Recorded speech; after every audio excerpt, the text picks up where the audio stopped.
December 9th, 2024 began like any other Monday in East Patchogue, a quiet town on the south shore of Long Island.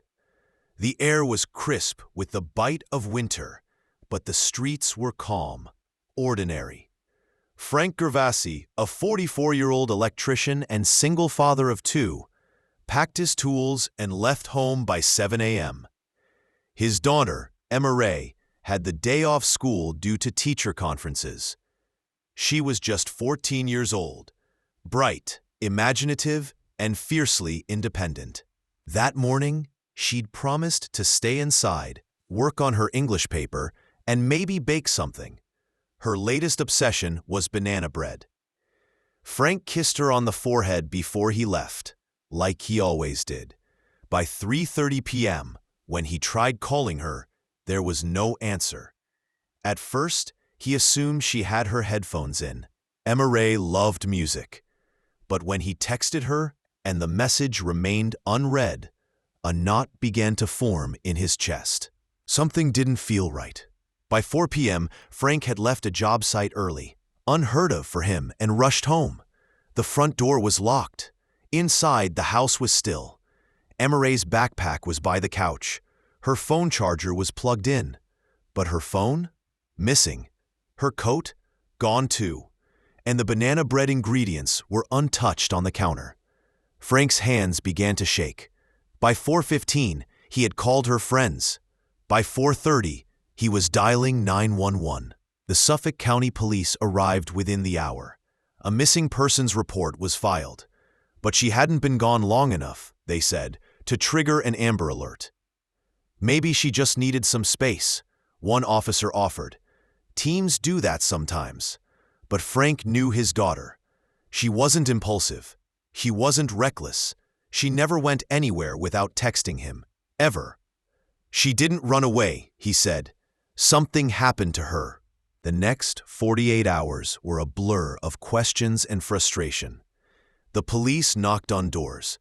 Frank scoured every corner of the neighborhood. He plastered telephone poles with flyers that read, "Missing, Emma Ray Gervasi, 14 years old, last seen outside her home. Please call if you know anything." He barely slept. He barely ate. He just searched and waited and hoped. By the end of the week, the official search had gone cold. The case slipped down the department's priority list as no new leads came in. But Frank didn't stop. He couldn't. He created a Facebook page called Find Emma Ray and began documenting everything, every possible sighting, every car that looked suspicious, every message from strangers who claimed to have seen her. He begged the media to cover her story. He handed out flyers at gas stations, at Walmart, at diners across Long Island. He drove for hours, fueled only by coffee and a father's refusal to accept the worst. And then, on December 30th, 21 days since she vanished, he got a message. A burner account. No profile picture. No name. Just a single sentence. Check the docks near Islip. She's not alone. Frank read the message again and again.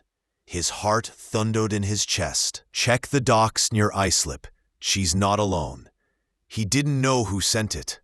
The account vanished a few minutes later, deleted, gone. But it was something. The first real lead in 3 weeks. He didn't tell the police, not yet.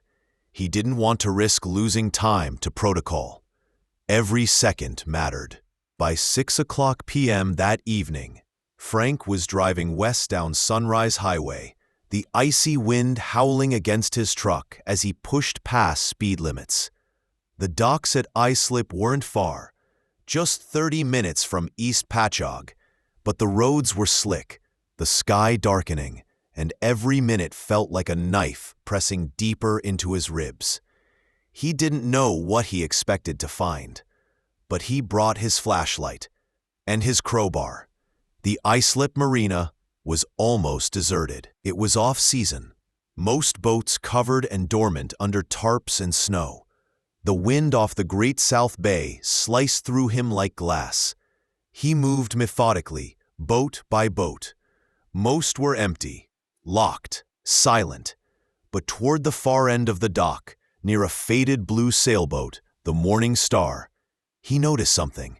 A flicker of movement behind the frost-covered glass of the cabin. He approached quietly, his breath turning to fog in the air. As he neared, he heard it, soft, muffled sobbing. His stomach clenched. He tapped lightly on the window. The crying stopped. Then, a whisper, "Dad?" He didn't think. He moved.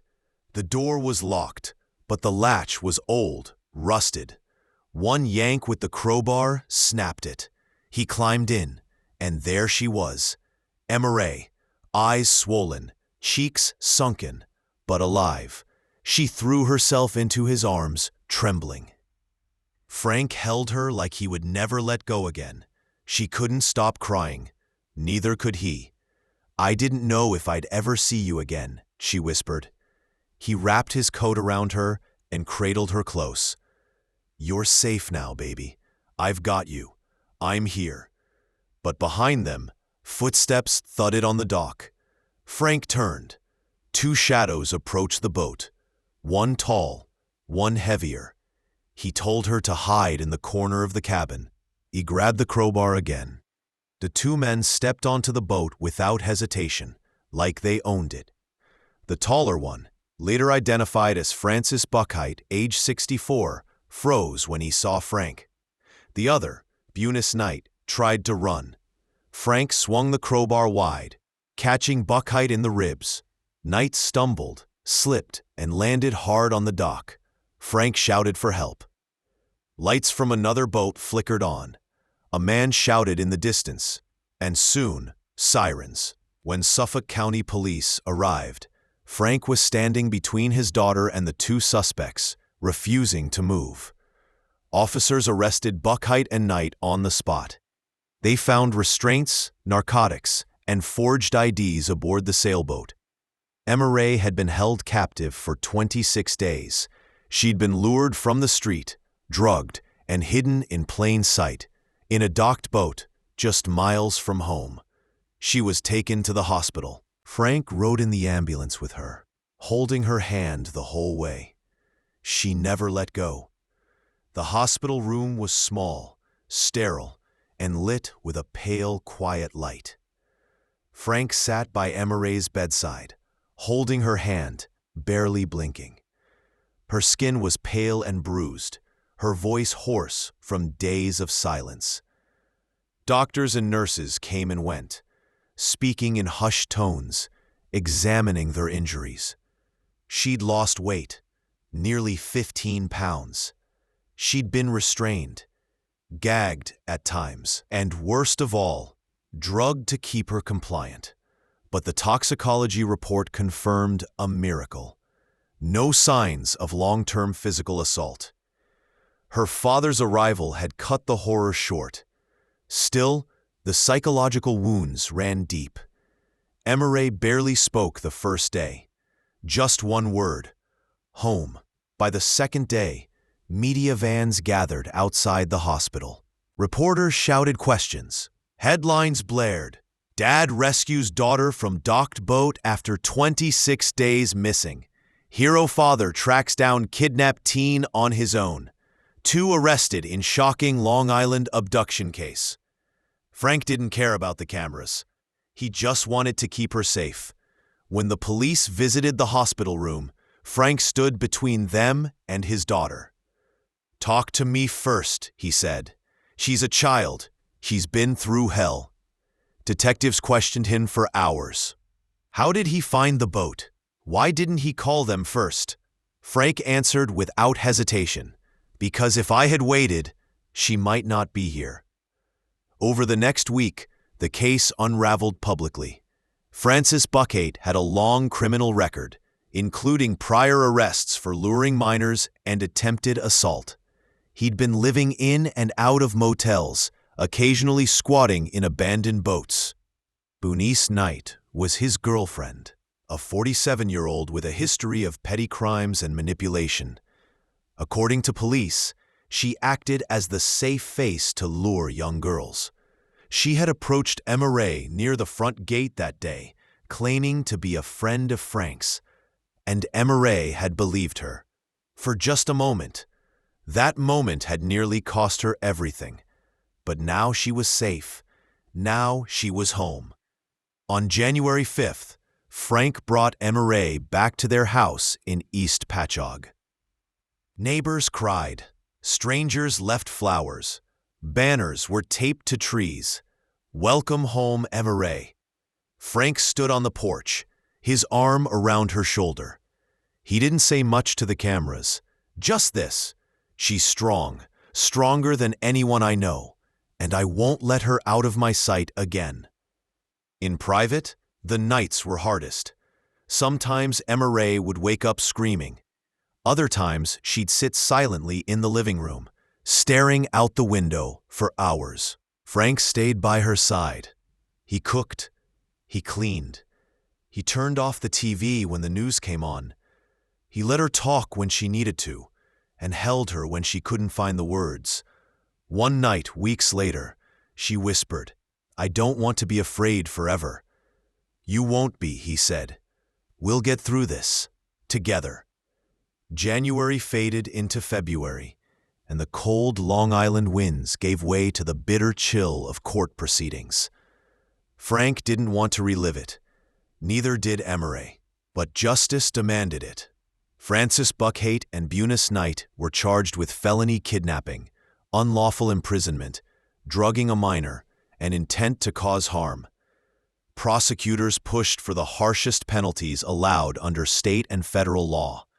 In the courtroom, Frank sat just behind the prosecution table, his hand gripping the edge of the bench so tightly his knuckles turned white. He stared at Buckhait, at the man who had stolen 26 days of his daughter's life. The defense tried to minimize, claimed it wasn't planned, claimed Buckhait was mentally unstable. That Knight was influenced and didn't know the girl was being held against her will. Frank wanted to shout, but he stayed silent. Instead, he asked to testify. When he took the stand, the courtroom grew still. He spoke plainly, slowly. "I'm not a lawyer. I'm not a politician. I'm just a dad. A dad who spent nearly a month wondering if he'd ever hear his daughter's voice again, if he'd ever see her smile again." He paused, his voice trembling. That kind of fear never leaves you. It lives in your bones. Emma Ray didn't have to testify, but she wanted to. She was 14, soft-spoken, but when she stood before the jury, a silence fell over the room like snow. She told them about the night she was taken, about the dark boat cabin, about how she counted the days by carving lines into the wood with a broken hairpin, about the moment she heard her father's voice again. "I thought I was dreaming," she said. "Then he broke the door down, and I knew I wasn't." She looked at the judge. He saved me. In late March 2025, the verdict was handed down. Guilty, on all counts. Francis Buckhait was sentenced to 60 years without parole. Bunis Knight received 35. When the judge read the sentence, Frank reached for Emma Ray's hand. She squeezed it back. For the first time in months, they both exhaled. Life didn't return to normal, but it found a new rhythm. Emma Ray began therapy. Frank quit his job and took part-time work closer to home. Every morning, they ate breakfast together. Every evening, they watched a movie. They laughed. Sometimes, they cried. The trauma hadn't vanished, but neither had their strength. "She's not broken," Frank told a reporter months later. "She's rebuilding." And so was he. 1 year later, on the anniversary of her return, Emma Ray stood on a stage at her school, reading an essay titled, "The Day I Learned What a Hero Looks Like." She didn't describe a cape or a uniform. She described her father. If you watch this story until the end, thank you. Not all heroes wear badges. Some wear tool belts. Some hold flyers on the side of the road. Some drive down dark highways, chasing shadows because they refuse to give up.